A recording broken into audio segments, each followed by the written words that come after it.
Buenos días, tardes o noches. Soy de Crash X Bandicoot con otro video. Sin más que decir, empecemos.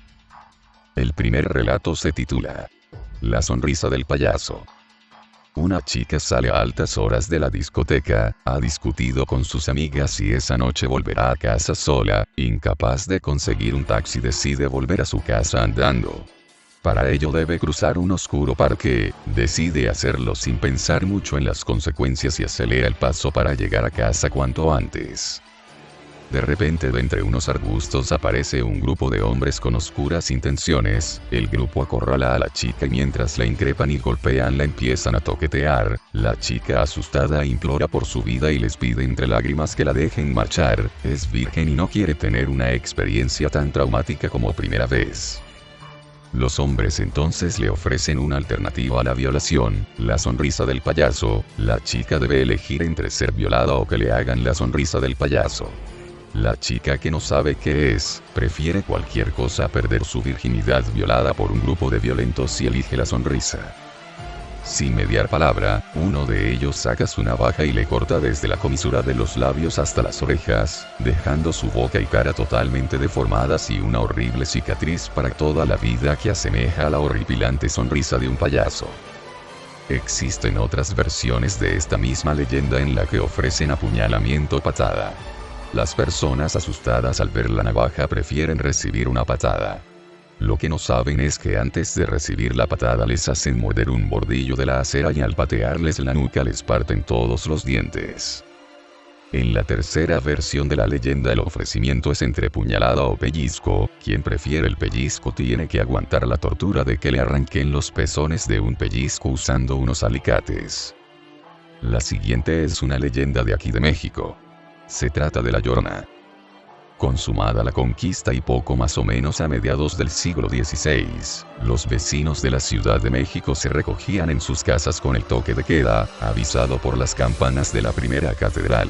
A medianoche y principalmente cuando había luna, despertaban espantados al oír en la calle, tristes y prolongadísimos gemidos, lanzados por una mujer a quien la afligía, sin duda, honda pena moral o tremendo dolor físico.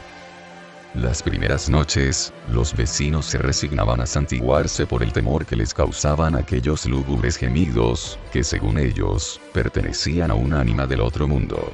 Pero fueron tantos y tan repetidos y se prolongaron por tanto tiempo, que algunos osados quisieron cerciorarse con sus propios ojos qué era aquello. Y primero desde las puertas entornadas, de las ventanas o balcones, y enseguida atreviéndose a salir a las calles, lograron ver a la que, en el silencio de las oscuras noches o en aquellas en que la luz pálida de la luna caía como un manto vaporoso lanzaba agudos y agónicos gemidos.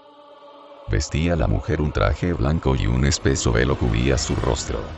Con lentos y callados pasos recorría muchas calles de la ciudad, cada noche tomaba distintas calles, pero siempre pasaba por la Plaza Mayor, hoy conocida como el Zócalo de la capital, donde se detenía e hincada de rodillas, daba el último angustioso y languidísimo lamento en dirección al oriente. Después continuaba con el paso lento y pausado hacia el mismo rumbo y al llegar a orillas del lago, que en ese tiempo penetraba dentro de algunos barrios, como una sombra se desvanecía entre sus aguas. La hora avanzada de la noche, dice el doctor José María Marroquí, el silencio y la soledad de las calles y plazas, el traje, el aire, el pausado andar de aquella mujer misteriosa y, sobre todo, lo penetrante, agudo y prolongado de su gemido, que daba siempre cayendo en tierra de rodillas, formaba un conjunto que aterrorizaba a cuantos la veían y oían, y no pocos de los conquistadores valerosos y esforzados, quedaban en presencia de aquella mujer, mudos, pálidos y fríos, como de mármol. Los más animosos apenas se atrevían a seguirla a larga distancia, aprovechando la claridad de la luna, sin lograr otra cosa que verla desaparecer llegando al lago, como si se sumergiera entre las aguas, y no pudiéndose averiguar más de ella, e ignorándose quién era, de dónde venía y a dónde iba, se le dio el nombre de La Llorona. Origen. El antecedente más conocido de la leyenda de La Llorona tiene sus raíces en la mitología azteca. Una versión sostiene que es la diosa azteca Chihuacoatl, protectora de la raza. Cuentan que antes de la conquista española, una figura femenina vestida de blanco comenzó a aparecer regularmente sobre las aguas del lago de Texcoco y a vagar por las colinas aterrorizando a los habitantes del Gran Tenochtitlán. Ay, mis hijos, ¿dónde los llevaré para que escapen tan funesto destino?, se lamentaba. Un grupo de sacerdotes decidió consultar viejos augurios. Los antiguos advirtieron que la diosa Chihuacoalta aparecería para anunciar la caída del imperio azteca a manos de hombres procedentes de Oriente. La aparición constituía el sexto presagio del fin de la civilización. Con la llegada de los españoles al continente americano, y una vez consumada la conquista de Tenochtitlán, sede del imperio azteca, años más tarde y después de que murió Doña Marina, mejor conocida como la Malinche, joven azteca que se convirtió en amante del conquistador español Hernán Cortés, se decía que esta era la Llorona, la que venía a penar del otro mundo por haber traicionado a los indios de su raza, ayudando a los extranjeros para que los sometieran. Esta leyenda se extendió a otros lugares del país, manifestándose de diversas maneras. En algunos pueblos se decía que la Llorona era una joven enamorada que había muerto en vísperas de la boda y traía al novio la corona de rosas blancas que nunca utilizó. En otras partes, se creía que era una madre que venía a llorarle a sus hijos huérfanos. Algunos afirman que es una mujer que ahogó a uno de sus hijos y por la noche lo busca a lo largo de los riachuelos o quebradas, exhalando prolongados lamentos. Otra descripción de la Llorona es la siguiente. Mujer de figura desagradable, alta y desmelenada, de vestido largo y rostro cadavérico. Con sus largos brazos sostiene a un niño muerto. Pasa la noche llorando, sembrando con sus sollozos lastimeros, el terror en los campos, aldeas, y aún en las ciudades. Se hace referencia a este personaje acorde con la tradición oral, donde se le define como una madre soltera que decidió no tener a su hijo y por eso aborta, acarreándole esto el castigo de escuchar permanentemente el llanto de su niño. Este castigo la desesperó y la obligó a deambular por el mundo sin encontrar sosiego, llorando, gimiendo e indagando por el paradero de su malogrado hijo. Pero como ya he dicho, existen varias versiones de esta leyenda. El siguiente relato se titula El rompecabezas. Una familia de 3, el hijo era adolescente, los padres lo habían tenido a edad madura, adquirió un rompecabezas de madera en una tienda de antigüedades. Armar rompecabezas era su pasatiempo favorito. Solían jactarse de haber completado, a veces en una noche, paisajes y demás figuras de más de 1000 piezas. Eran los típicos rompecabezas comerciales, que en la caja exhiben la imagen que se alcanzará luego de acoplar pieza tras pieza. En esta ocasión, notaron que el rompecabezas que comprarían parecía datar de hacía mucho tiempo, quizá un siglo, y que no había forma de saber a qué imagen llegarían. El dependiente, un anciano de modales afectados y aparente sabiduría, trató de disuadirlos de comprar aquello, no porque no quisiera venderlo, sino por lo que él había escuchado al respecto.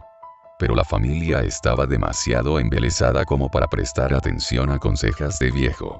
Entreoyeron frases como se termina en una noche, el resultado es más que una sorpresa, etc., pero no les dieron importancia.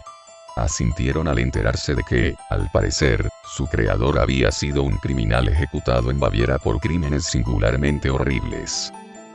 Llegaron a casa, el día declinaba, todo parecía propicio para comenzar. Apartaron la mesa de dentro de la sala, se remangaron y pusieron manos a la obra. Al principio hablaban entre sí, pero poco a poco se hundieron en el silencio. Les surgía saber en qué acabarían sus esfuerzos. Esperaban dar forma a un castillo, un paisaje campestre o, en todo caso, una famosa pintura. Se obsesionaron con terminar. Las piezas de madera, exquisitamente fabricadas y aparentemente infinitas, pasaban precipitadamente por sus manos y se iban incrustando en el lugar correspondiente. La familia tenía una mascota, un perro faldero, que ladró numerosas veces al escuchar ruidos. Pero sus dueños, excesivamente concentrados en su tarea, ignoraron las advertencias del animal. Pese a que cada vez era más evidente lo que representaba el rompecabezas, alguna fuerza inexplicable les impedía suspender la actividad. ya se habían reconocido, incluyendo al perro, y quizá la curiosidad los movía a completar la obra para saber si en la escena aparecía alguien más. No apareció nadie. Los cadáveres, brutalmente mutilados, de la familia y la mascota fueron hallados en la cocina, reproduciendo perfectamente el rompecabezas que terminó adornando el centro de la sala. La policía fue incapaz de deducir lo ocurrido y, desde luego, jamás se encontró al responsable. El destino del rompecabezas es desconocido. El último se titula La picadura de la araña. Andrea y Juan disfrutaban de una maravillosa luna de miel en las paradisíacas playas de Vietnam. Estaban alojados en un complejo turístico de lo más exclusivo con playas de arena blanca, aguas cristalinas y a pocos metros de la jungla.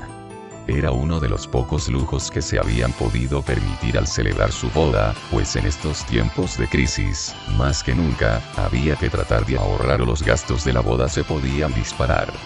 Pero los padres de ella habían insistido y asumido más de la mitad del precio del viaje, por lo que Juan y Andrea se aventuraron a cumplir su sueño de viajar a Asia y disfrutar de las que serían las mejores vacaciones de su vida.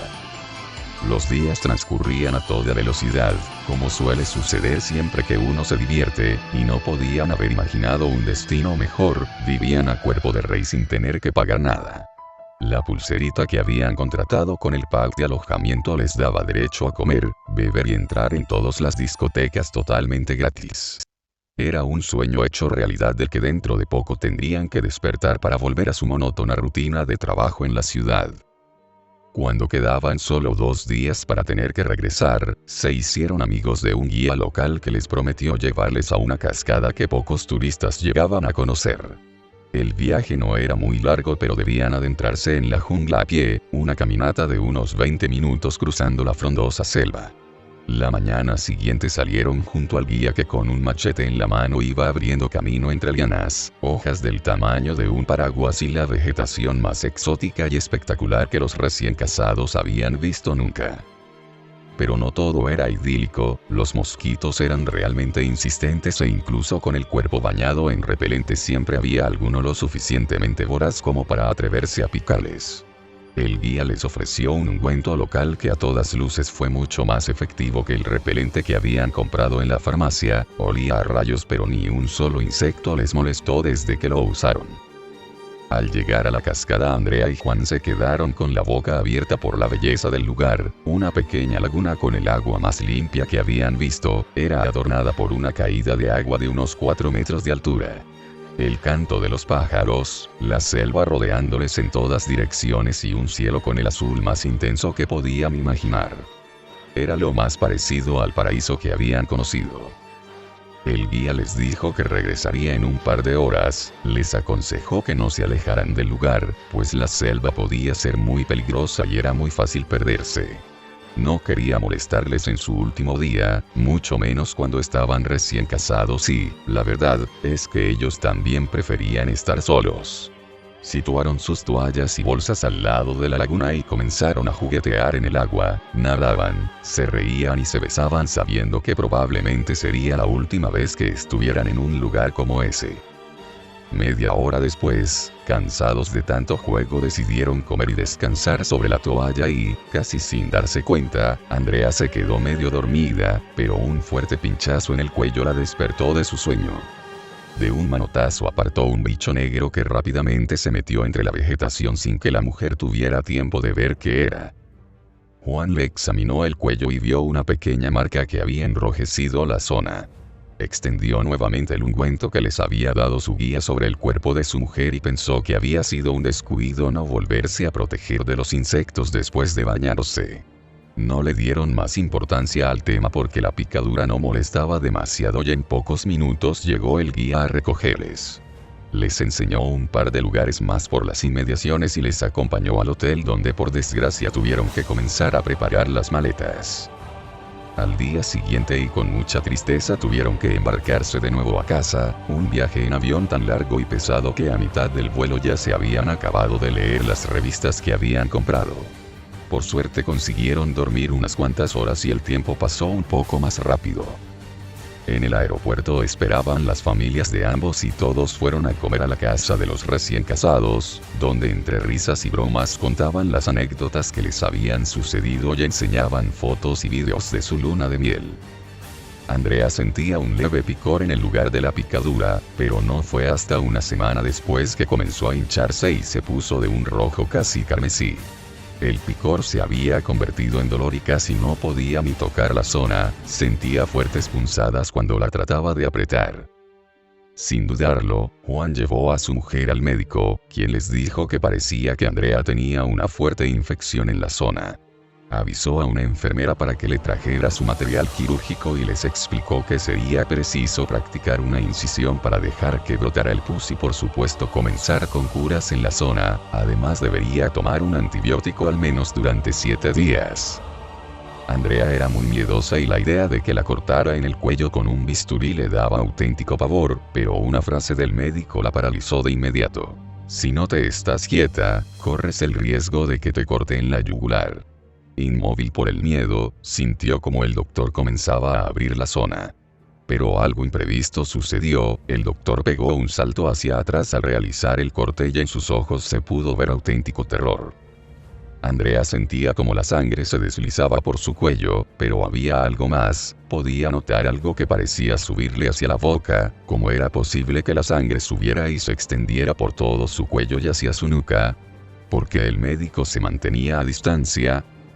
Segundos después la enfermera entró de nuevo en la sala, había salido a petición del doctor para traer más gasas. Al mirar el cuello de Andrea, comenzó a gritar desesperada y salió de la habitación pegando un fuerte portazo.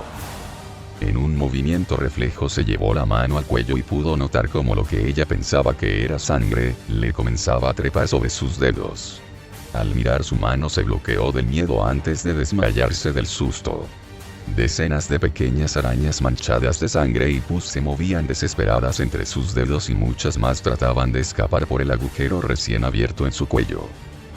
Bueno, espero les haya gustado el video. No olviden comentar, darle me gusta y suscribirse. Si alguien conoce un buen relato puede enviármelo por mensaje y a ver si lo pongo en un video. Bueno, hasta la próxima. Adiós.